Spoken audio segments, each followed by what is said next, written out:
साथियों, देश के विकास का एक बहुत बड़ा आधार होता है कि हम चुनौतियों से कैसे मुकाबला कर रहे हैं। हम सभी जानते हैं कि वैश्विक परिस्थितियां अचानक बदलती हैं। बीते वर्षों में हमने पहले कोरोना की आपदा देखी, फिर रूस यूक्रेन का संकट देखा और अब हम हमारे बहुत ही पास में एक और बड़ा युद्ध चल रहा है। इस युद्ध ने पूरे विश्व को बहुत बड़े ऊर्जा संकट में धकेल दिया है। साथियों, ऐसी विकट परिस्थितियों में बहुत अहम है कि एक देश के तौर पर हम इसका मुकाबला कैसे करते हैं। संकट काल एक प्रकार से पूरे राष्ट्र की परीक्षा होती है। शांति के साथ, धैर्य के साथ हमें परिस्थितियों से निपटना होता है। जन विश्वास बढ़ाकर जनता को जागरूक करते हुए हमें चलना होता है और इसमें हर किसी की भूमिका होती है। हर राजनीतिक दल की, मीडिया की, सामाजिक संस्थाओं की, इंडस्ट्री की, युवाओं की, गांव की, शहर की, हर किसी की भूमिका बहुत अहम होती है। और हमने कोरोना काल में देखा है, जब सब मिलकर चलते हैं तो संकट से मुकाबले के लिए देश का सामर्थ्य कई गुना बढ़ जाता है। आज देश के सामने एक और चुनौती है और इसलिए हमें मिलकर प्रयास करने होंगे। राष्ट्रहित को सर्वोपरि रखते हुए अपने कर्तव्य निभाने होंगे। साथियों, आजकल बहुत चर्चा एलपीजी को लेकर हो रही है। कुछ लोग हैं जो पैनिक क्रिएट करने का प्रयास कर रहे हैं, अपना एजेंडा चलाना चाहते हैं। मैं इस समय उन पर राजनीतिक टिप्पणी नहीं करना चाहता, लेकिन इतना जरूर कहूंगा कि ऐसा करके वो जनता के समक्ष खुद को एक्सपोज हो ही रहे हैं, पूरे देश का भी बड़ा नुकसान कर रहे हैं। साथियों, आज युद्ध से जो ये वैश्विक संकट आया है, उसके प्रभाव से कोई देश अछूता नहीं है। कम अधिक मात्रा में हर कोई इस संकट के शिकार है। भारत भी इस संकट से निपटने के लिए कोई कसर बाकी नहीं छोड़ रही है और हम अलग अलग स्तरों पर प्रयास कर रहे हैं। बीते दिनों दुनिया के कई देशों के शीर्ष नेता सप्लाई चेन में जो बाधाएं आई हैं, उससे हम कैसे पार पाए, इसके लिए भी निरंतर प्रयास चल रहे हैं। साथियों, भारत के तेज विकास के लिए अलग अलग एनर्जी सोर्सेज को बढ़ावा देना निरंतर जरूरी रहा है और इसको मजबूत करने के लिए हमने 2 स्तरों पर एक साथ काम किया है। पहला, देश में एनर्जी एक्सेस बढ़े, हमने इंफ्रास्ट्रक्चर तैयार किया और दूसरा, एनर्जी के लिए हमें सिर्फ विदेशों पर निर्भर ना रहना पड़े, इसके लिए एनर्जी सेक्टर में आत्मनिर्भरता पर बल दिया। अब मैं आपको गैस सेक्टर के ही कुछ आंकड़े देता हूं। साल 2014 तक देश में सिर्फ 14 करोड़ एलपीजी कनेक्शन थे, यानी देश के करीब करीब आधे परिवारों के पास ही एलपीजी कनेक्शन था। आज 2 गुने से भी अधिक, यानी करीब 33 करोड़ घरेलू एलपीजी कनेक्शन है। बीते 11 वर्षों में हमने अपनी बॉटलिंग कैपेसिटी को 2 गुना किया है। डिस्ट्रीब्यूशन सेंटर भी 13,000 से बढ़ाकर 25,000 से अधिक हो गए हैं। 2014 में देश में सिर्फ 4 एलएनजी टर्मिनल्स थे, 4 एलएनजी टर्मिनल्स। आज इनकी संख्या भी बढ़कर 2 गुनी हो गई है। गैस पाइपलाइन जो करीब 3,500 किलोमीटर होती थी, उसको 10,000 किलोमीटर तक विस्तार किया है, क्योंकि करीब 60% एलपीजी विदेशों से आती है। इसलिए देश के बड़े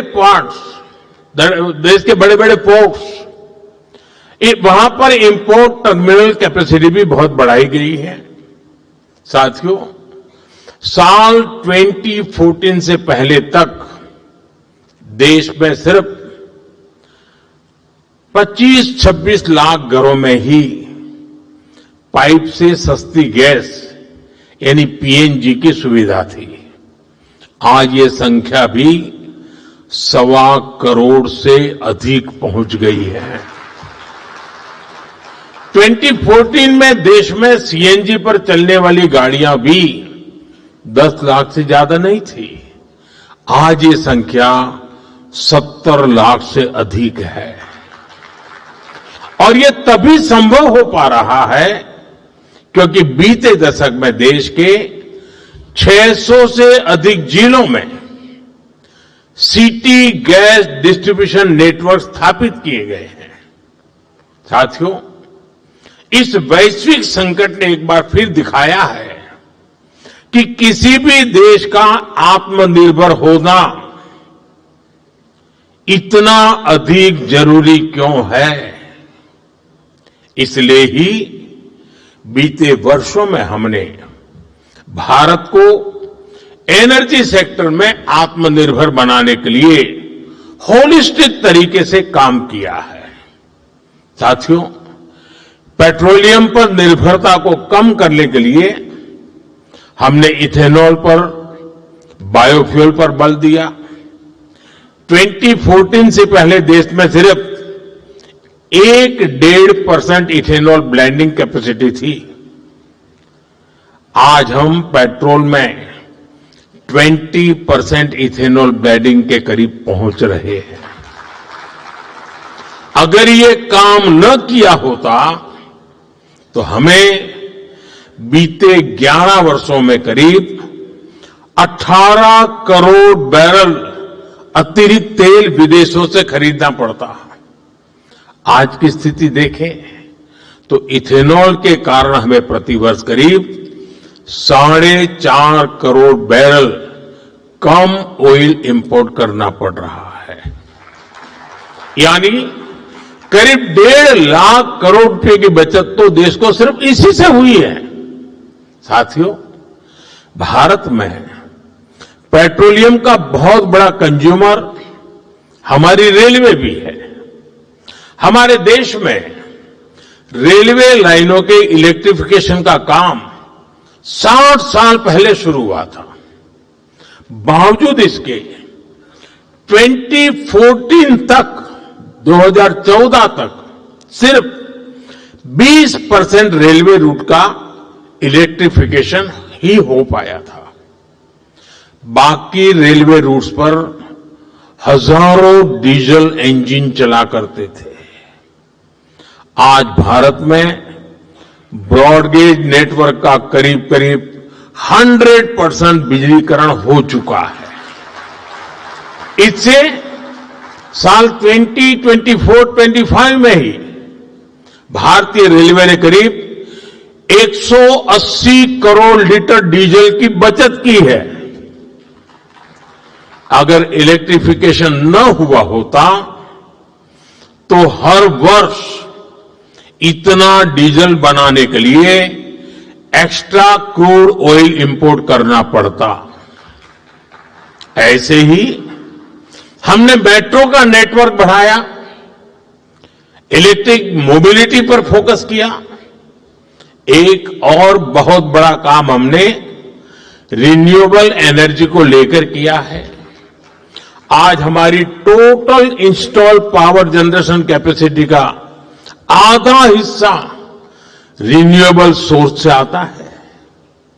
हमारी कुल रिन्यूएबल क्षमता आज 250 गीगावाट के ऐतिहासिक आंकड़े को पार कर गई है। आप सोचिए, साल 2014 में भारत की सोलर पावर कैपेसिटी सिर्फ 2 गीगावाट थी। आज ये करीब 40 गुना बढ़कर 130 गीगावाट हो चुकी है।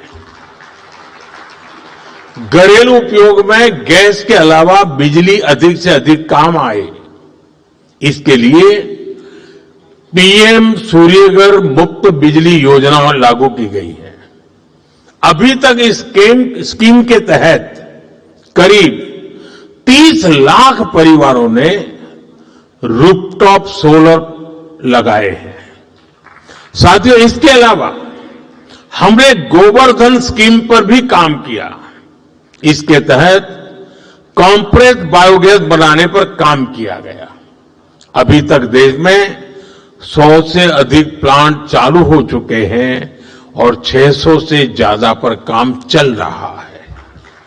साथियों, पेट्रोल डीजल के क्षेत्र में हमने कैपेसिटी बिल्डिंग की दिशा में भी व्यापक प्रयास किया है। 2014 से पहले भारत के पास स्ट्रेटेजिक पेट्रोलियम रिजर्व यानी संकट के समय कच्चा तेल स्टोर करने की कैपेसिटी ना के बराबर थी। आज हमारे पास 50 लाख टन से अधिक का स्ट्रेटेजिक पेट्रोलियम रिजर्व है और इससे भी अधिक कैपेसिटी पर काम चल रहा है। बीते दशक में अपनी रिफाइनिंग कैपेसिटी में भी हमने सालाना 40 मिलियन टन से अधिक की वृद्धि की है। तभी भारत आज दुनिया के सबसे बड़े रिफाइनिंग हब्स में से एक बन चुका है। यानी आप अंदाजा लगा सकते हैं कि हम भारत को आत्मनिर्भर बनाने के लिए कितने बड़े पैमाने पर और कितनी बड़ी दिशाओं में काम कर रहे हैं। ये युद्ध की वजह से जो संकट बना है उसका मुकाबला भी हम जरूर कर पाएंगे। मेरा 140 करोड़ देशवासियों पर पूरा भरोसा है। जैसे एक साथ संगठित होकर कोविड के संकट से हमने देश को बाहर निकाला था, उसी प्रकार हम इस वैश्विक संकट को भी पार कर लेंगे। और मैं फिर दोहराऊंगा, जहां तक सरकार का प्रश्न है, हम किसी भी प्रकार के प्रयत्न या प्रयास में कोई कमी नहीं आने देंगे। हमारे हर निर्णय में जनता का हित सर्वोपरि रहेगा। साथियों, यूक्रेन युद्ध से लेकर आज तक हमने देखा है कि कैसे इसका प्रभाव वैश्विक मार्केट से लेकर दुनिया के नागरिकों पर पड़ता रहा है। लेकिन भारत सरकार का हमेशा से हर संभव प्रयास रहा है कि युद्ध से बनी परिस्थितियों का बोझ भारत के नागरिकों पर न पड़े। और जब रूस यूक्रेन का संकट बढ़ा था तो उस कालखंड में फर्टिलाइजर की कीमतें आसमान छूने लगी थी। इसके बावजूद यूरिया की जो बोरी अंतर्राष्ट्रीय बाजार में 3,000 रुपये में मिल रही थी, वो हमने अपने किसानों को सिर्फ 300 रुपये में दी थी। दुनिया में 3,000 रुपया चलता था, हमारे देश में 300 रुपये में दिया जाता था। इस बार भी हमारा हर संभव प्रयास होगा कि देश के किसान, देश के नागरिकों के जीवन पर युद्ध का कम से कम प्रभाव पड़े। साथियों, आज के इस अहम समय में, आज इस मंच से मैं राज्य सरकारों से भी एक अनुरोध है। ये जरूरी है कि कालाबाजारी न हो, अफवाहें न फैले, इसलिए स्थिति की गंभीरता से मॉनिटरिंग आवश्यक है। जो कालाबाजारी कर रहे हो उनके खिलाफ बड़े एक्शन भी होने चाहिए। साथियों, बीता एक दशक आत्मनिर्भरता के साथ साथ संवेदनशील गवर्नेंस का भी रहा है। हमारे देश का एक बड़ा हिस्सा, वहां रहने वाले लोग दिल्ली में बैठी कांग्रेस सरकारों की सोच से भी दूर रहे, लेकिन हमारी सरकार ने विकास की दौड़ में पीछे रह गए लोगों को गवर्नेंस की प्राथमिकताओं से जोड़ा। आज इन इलाकों में हाउसिंग हो, रोड्स हो, स्कूल, हॉस्पिटल हो, ऐसे इंफ्रास्ट्रक्चर निर्माण के लिए ही एस्पिरेशनल डिस्ट्रिक्ट योजना, एस्पिरेशनल ब्लॉक योजना, पीएम जनमन योजना जैसे स्पेशल अभियान चलाए जा रहे हैं। साथियों, कांग्रेस की सरकारों का एक बहुत बड़ा पाप ये भी रहा कि उन्होंने देश के एक बड़े हिस्से को माओवादी आतंकी आग में जलने के लिए छोड़ दिया था। देश के करीब करीब हर बड़े राज्य का बहुत बड़ा हिस्सा माओवादी आतंक की गिरफ्त में था। लेकिन साथियों, बीते सालों में देश ने इस स्थिति को बदलने का संकल्प लिया। हम बुलंद हौसले के साथ आगे बढ़े और इसका नतीजा आज देश देख रहा है। साल 2013 में 180 से अधिक जिले, 180 से ज्यादा डिस्ट्रिक्ट माओवादी आतंक से प्रभावित थे। आज माओवादी आतंक से प्रभावित जिलों की संख्या सिंगल डिजिट में पहुंच चुकी है। साथियों, बीते एक साल में ही 2100 से ज्यादा नक्सलियों ने आत्मसमर्पण किया है। 900 से ज्यादा नक्सलवादियों की गिरफ्तारियां हुई है। हथियार छोड़ने के लिए तैयार नहीं थे, ऐसे 300 से अधिक कट्टर नक्सलियों को सुरक्षा बलों ने मार गिराया है। इसका ये परिणाम हुआ है कि जो इलाके कभी डर के साए में जीने को मजबूर थे, वहां आज विकास की नई ऊर्जा का संचार हो रहा है।